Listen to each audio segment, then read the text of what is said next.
की मुलं मोठी होतात, उत्तम प्रकारे शिक्षण घेतात, नोकरीही चांगली लागते आणि या मुलांचा विवाह झाल्यानंतर त्या मुलांना आपल्या आईवडिलांचं ओझं वाटू लागतो. आणि काही ठिकाणी पाहतोय की दोघं तिघं भाव असले की आईवडिलांना त्या ठिकाणी वाटून घेतलं जाते बघा. जमीनही त्यांना वाटून दिली जाते, घर वाटून दिलं जाते आणि त्या ठिकाणी आईवडिलांची जबाबदारी घ्यायला कुणी तयार नाही.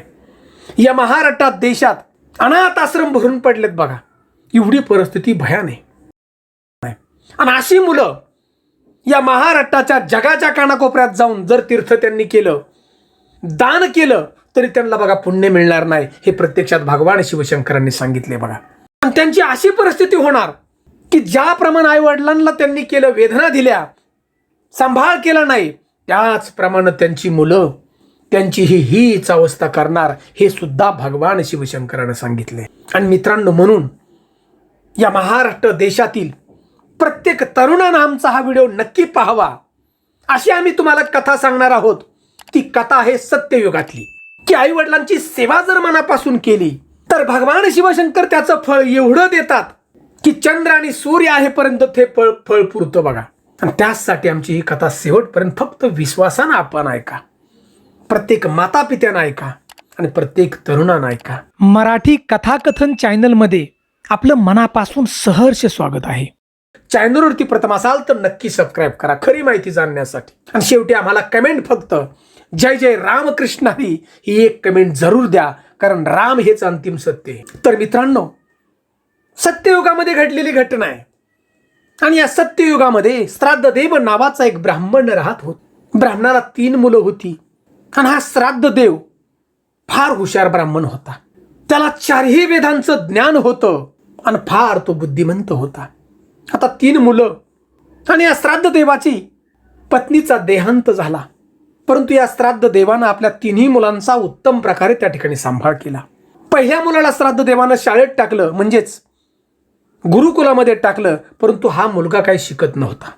श्राद्धदेवानं विचार केला, ह्याला बुद्धिमत्ताच कमी आहे, आपल्याकडे शेती, ह्याला शेती शिकवू आपण, शेती करायला काम. तो शेती करू लागला. दुसऱ्या मुलाला त्या ठिकाणी प्रयत्न केला गुरुकुलामध्ये नेऊन, पण तो सुद्धा शिकला नाही बघा. ही दोन्ही ब्राह्मणाची मुलं शेती करू लागली घरी. आणि श्राद्धदेवाचा हा 3रा मुलगा म्हणजेच नाभाग त्याचं नाव होतं. आणि या नाभागला श्राद्धदेवानं गुरुकुलामध्ये घेऊन गेले. त्याची परीक्षा घेतल्यानंतर गुरूंनी सांगितलं की नाभाग फार ज्ञानी मुलगा आहे.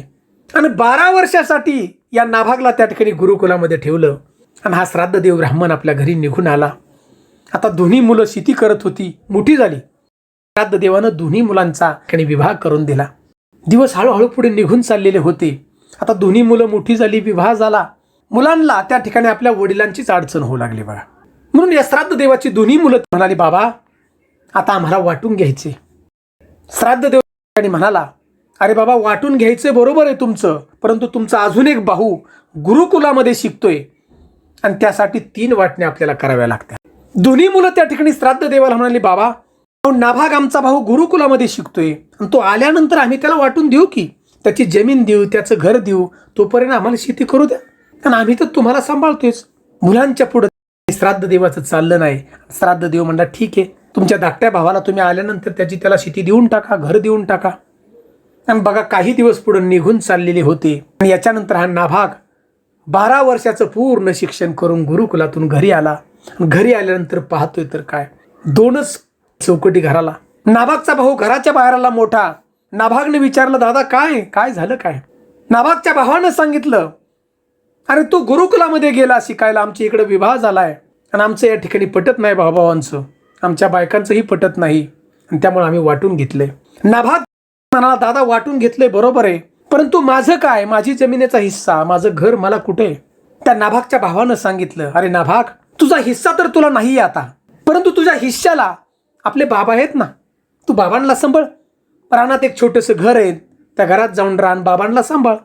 नाभाग हा भगवंताची भक्ती करणारा होता, त्याचा देवावरती विश्वास होता. नाभाग त्या ठिकाणी आपल्या भावांना काही म्हणाला नाही बघा. शेतामध्ये गेला, जे पित्याला जाऊन भेटला आणि हे सगळं सांगितलं. श्राद्धदेवाच्या डोळ्यातून पाणी आलं, वाईट वाटू लागले. अरे, एका लहान भावाला फसवलं या दोन्ही भावांनी, म्हणजे दोन्ही मुलांनी. श्राद्धदेवाच्या डोळ्यातून पाणी वाहत होतं आणि या नाभागने आपल्या पित्याच्या डोळ्यातून पाणी पुसलं. आणि नाभाग त्या ठिकाणी सांगू लागला, बाबा तुम्ही घाबरू नका, मी कष्ट मेहनत करेल, पूजापाठ सांगेल, कर्मकांड करेल, परंतु तुमचं पोट भरेल, तुम्हाला काही कमी पडून देणार नाही. तुम्ही आता माझ्या भावांना काही म्हणू नका. दिवसामागून दिवस चाललेले होते आणि हा जो नाभाग होता फार हुशार होता, शेवट ब्राह्मणाचाच मुलगा होता. आणि नाभाग पूजापाठ करून कष्ट मेहनत करायचा, जिथं काम मिळेल तिथं काम बी करायचा आणि उत्तम प्रकारे आपल्या वडिलांचा सांभाळ त्या ठिकाणी करत होता. दिवस निघून पुढे चाललेले होते आणि त्याच गावाशेजारी घनदाट असणारं जंगल होतं आणि त्या जंगलामध्ये सप्त ऋषी यज्ञ करायसाठी आले होते. हा यज्ञ होता स्वर्गाला जाण्यासाठी आणि यज्ञाचा दिवस 7वा होता दुसऱ्या दिवशी. आणि हा यज्ञ पूर्तता करण्यासाठी जो मंत्र लागत होते सगळे, हे 7व्या दिवसाचे मंत्र यज्ञ पूर्तता करण्यासाठी या सप्तऋषींना येत नव्हते आणि हे मंत्र येत होते श्राद्ध देवाला. श्राद्ध देवाच्याकडं हे सगळे सप्तऋषी आले आणि सांगितले, आमच्या यज्ञांची पूर्तता तुम्ही करा उद्या येऊन, आणि यज्ञामध्ये मिळणारं धन आम्ही तुम्हाला देऊ. श्राद्ध देव त्या ठिकाणी हा म्हणाला. सप्तऋषी त्या ठिकाणी जंगलाच्या दिशेने निघून गेले आपल्या यज्ञाकडे. परंतु श्राद्ध देवाच्या मनामध्ये एक विचार आला, आता मी जर उद्या यज्ञाला गेलो, यज्ञाची पूर्तता झाली, धन जर मिळालं तर ही माझी दुसरी जी दोन्ही मुलं आहेत ही परत धनासाठी भांडा येतील माझ्याकडं. बाप माझा आहे आणि माझाही अधिकारी अशी दोन्ही मुलं म्हणू लागतील. श्राद्ध देवानं विचार केला की आता माझा धाकटा जो मुलगा आहे नाभाग, आता याला मी कुठलीच संपत्ती दिली नाही, म्हणजे जमीन दिलं नाही, घर दिलं नाही, पण या नाभागला मी आता माझं आत्मज्ञान तरी देईल.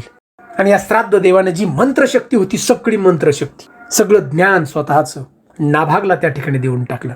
आणि नाभागला सांगितलं, नाभाग जंगलामध्ये सप्तऋषींचा यज्ञ आहे, 7वा दिवस आहे उद्या, आणि तू त्या ठिकाणी जा आणि हे मंत्र उच्चारून तू हा यज्ञ पुरा कर, तुला सगळं धन मिळेल.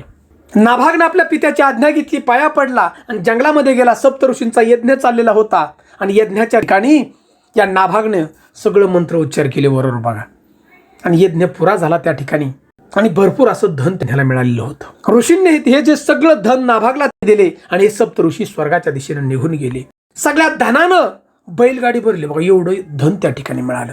नाभाग त्या आनंदानं आपल्या घराच्या दिशेने चालला होता आणि जंगलातून बाहेर पडणार त्याच वेळेस भगवान शिवशंकर त्या ठिकाणी आले आपल्या भक्ताची परीक्षा घेण्यासाठी. भगवान शिवशंकरने म्हणाले, नाभाग अरे यज्ञामधल्या धनावरचा अधिकार हा भगवान शिवशंकराचा असतो, तू कुठं चाललाय धन घेऊन, माझं हे सगळं धन आहे. हात जोडले भगवंताला आणि नाभाग त्या ठिकाणी म्हणाला, देवा हे धन तुमचंच आहे, मला नकोय. आणि नाभागचा हा मोकळेपणा पाहून, भगवंताची भक्ती पाहून भगवान शिवशंकरांनी नाभागला आशीर्वाद दिला. ध्यान देऊन ऐका मित्रांनो, भगवान शिवशंकर नाभागला म्हणाले, नाभाग या यज्ञाचं जे धन आहे सगळं ते तर मी तुला देतोच, परंतु मी तुला असा आशीर्वाद देतो की तुझ्या पोटी जन्माला येणारा जो मुलगा आहे भगवान श्री हरी विष्णुदेवांचा भक्त आहे, अंबरीश राजा, हा तुझ्या पोटी जन्माला येणार आहे. आणि याचा पराक्रम, याची भक्ती, याची कीर्ती चंद्र आणि सूर्य आहे पर्यंत ही कीर्ती राहणार आहे आणि त्याच्याबरोबर तुझीही कीर्ती वाढणार आहे, असा भगवान शिवशंकरांनी त्या ठिकाणी या नाभागला आशीर्वाद दिला.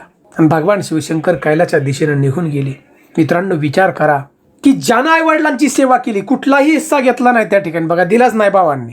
आईवडिलांच्या सेवेतून नाभागला कीर्ती तर मिळाली, संपत्ती मिळाली आणि अंबरीश सारखा राजा या नाभागच्या पोटी जन्माला आला. मित्रांनो विचार करा, हजारो वर्षाचा काळ निघून गेलाय, हजारो.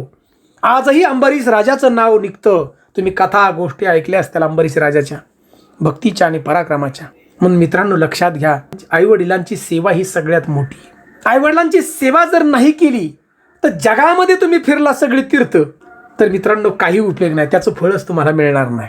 कारण संपूर्ण या जगामधली या पृथ्वीवरची जी तीर्थ आहेत ना, आपल्या आईवडिलांच्या पायामध्ये तीर्थ. लक्षात घ्या, आईवडिलांच्या पायात तीर्थ आहेत, सगळी तीर्थ.